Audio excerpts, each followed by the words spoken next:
Pengalaman iman bukan sekedar pengalaman iman yang bersifat personal, tapi pengalaman iman bersama dengan keluarga. Ingat bangsa Israel ketika mereka mengadakan perjalanan melewati sungai Yordan yang tersibak, maka imam-imam itu mendirikan batu-batu, 12 batu untuk mezbah Tuhan. Dan ketika orang bertanya, untuk apa batu-batu itu? Untuk nanti ketika anak cucumu bertanya, apa itu? Jelas terangkan bagaimana Tuhan yang membawa engkau keluar dan Tuhan pula yang menghantar engkau masuk tanah perjanjian. Artinya di seluruh hidup kita coba kembangkan perjalanan pengalaman iman itu dalam sapaan-sapaan rohani. Bukan sekedar sapaan, nak, udah makan? Nak, udah belajar belum? Nak, ayo tidur. Hanya itu sampai anak kita menjadi bosan. Ketika mama telepon mesti nanya soal, udah makan belum? Udah mandi belum? Udah belajar belum? Gitu kan. Coba tanya sesuatu yang berkaitan apa yang ia rasakan dan pengalaman firman dan iman apa yang anak itu jalani. Ketika ibu istri bekerja di rumah, menyapu, membersihkan, menjadi ibu rumah tangga, ia juga mengalami refleksikan bagaimana Tuhan juga bekerja dalam rumah itu. Dan kisah ceritakan bagaimana pengalaman iman kita dengan Tuhan. Ketika suami bekerja, maka ketika pulang juga jangan dikomplain tentang bagaimana uang tagihan ini dan itu. Tapi tanya bagaimana pengalaman dengan Tuhan hari ini. Tuhan bicara apa Pi hari ini? Engkau merasakan apa?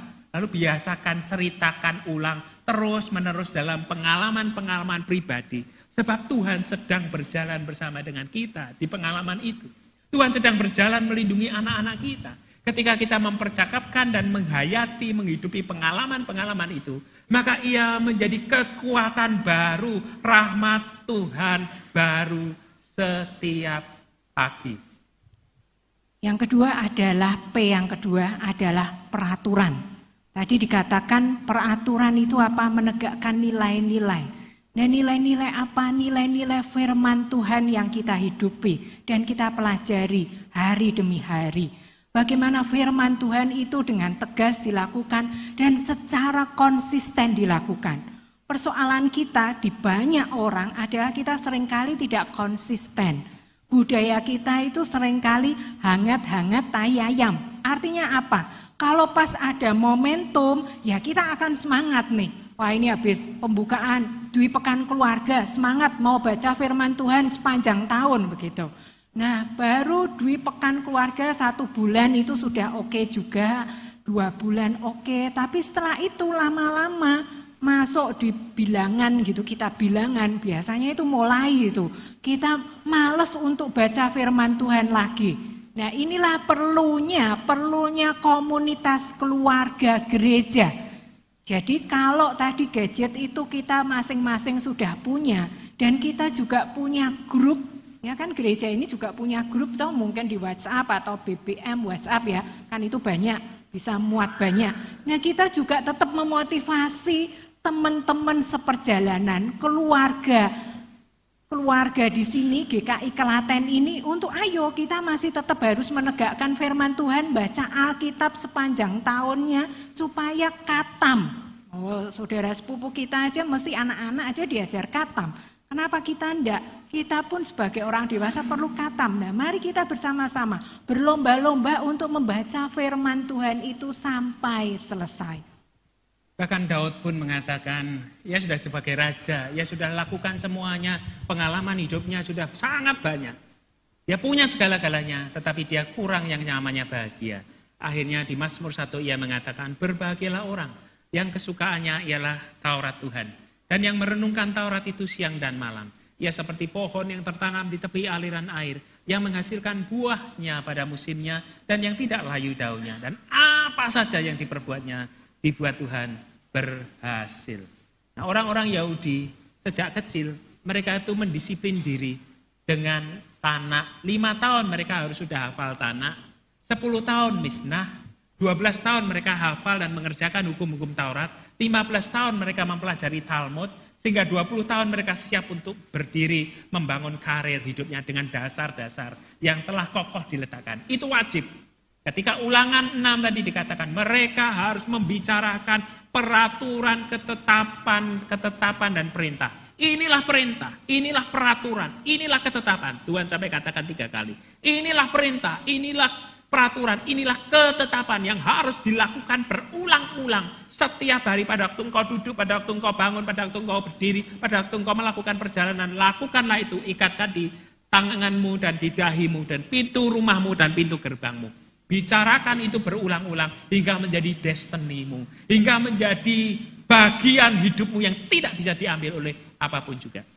Ya, karena itu penting sekali kita berusaha untuk apa yang kita pikirkan itu firman Tuhan. Perasaan kita juga masuk di dalamnya.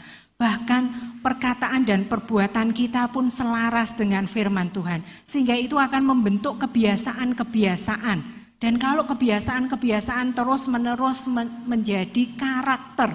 Nah, kalau ini sudah jadi karakter, maka untuk mencapai destiny hidup itu hal yang sangat mungkin, bukan sesuatu yang mustahil.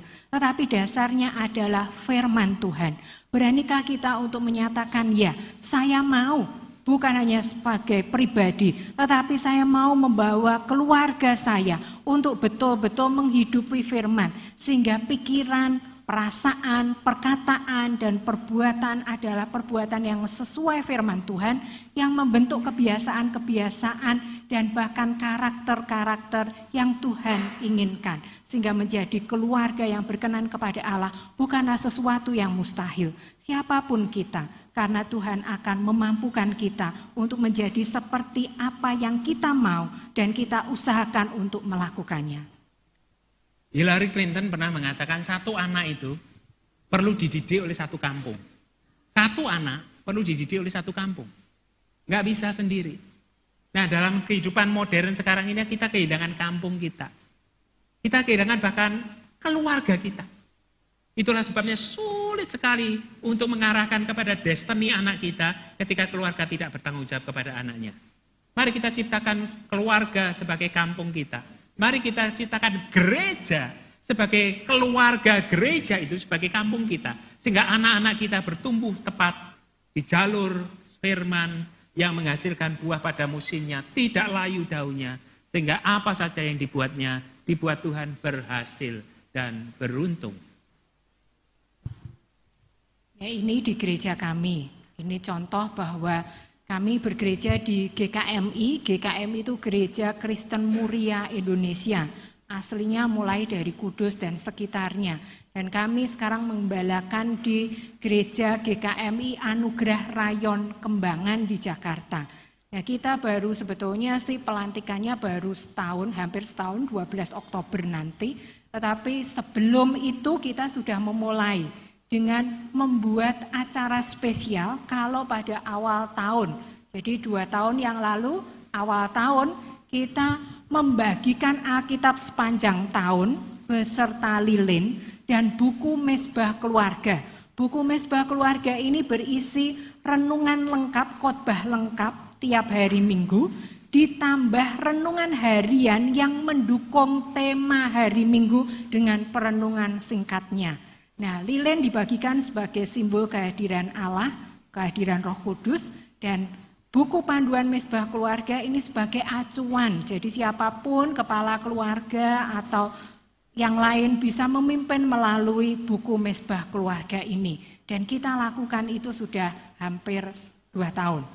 Ya, karena wajib itu dikerjakan oleh gereja. Gereja memfasilitasi umatnya untuk merenungkan firman Tuhan siang dan malam. Dan karena itu kita berikan kepada mereka dan jemaat mengalami pertumbuhan sebab dari keluarga-keluarga mereka merenungkan kebenaran firman Tuhan setiap hari dan setiap pagi kami membuatkan WhatsApp untuk renungan Mezbah Keluarga itu dan kita bagikan kepada jemaat-jemaat kami dan bahkan disebar-sebar ke luas. Pembacanya sudah 3.000 orang untuk membaca setiap hari renungan-renungan itu supaya mereka belajar untuk merenungkan bersama dengan keluarga. Yang menarik ada satu keluarga yang muslim, yang haji-hajah semuanya. Mereka pakai Mezbah Keluarga yang mereka dapat setiap hari dari renungan harian itu untuk persekutuan dan renungan mereka walau mereka masih Islam. Ada juga orang-orang yang beragama Buddha dan beragama yang lain yang membaca itu dan kemudian mereka merenungkan bagian itu bersama dengan dan disebarkan dengan teman-teman mereka. Karena firman Tuhan itu harus menjangkau keluarga. Yang terakhir, P yang terakhir adalah panggilan. Bagaimana panggilan hidup kita bukan hanya hidup pribadi tetapi hidup keluarga. Bagaimana keluarga kita itu mau diarahkan untuk menjadi apa? Milikilah visi keluarga, panggilan hidup berkeluarga. Nah ini kita perlu ada waktu untuk pembicaraan dari hati ke hati antara suami istri dengan anak-anak. Kita rundingkan kira-kira keluarga kita mau diarahkan kemanakah? Menjadi keluarga yang berguna. Nah, menjadi keluarga yang berguna yang seperti apa? Menjadi keluarga yang inspiratif, menjadi keluarga yang inspiratif yang seperti apa? Kita diskusikan, kita mau bawa kemana keluarga kita.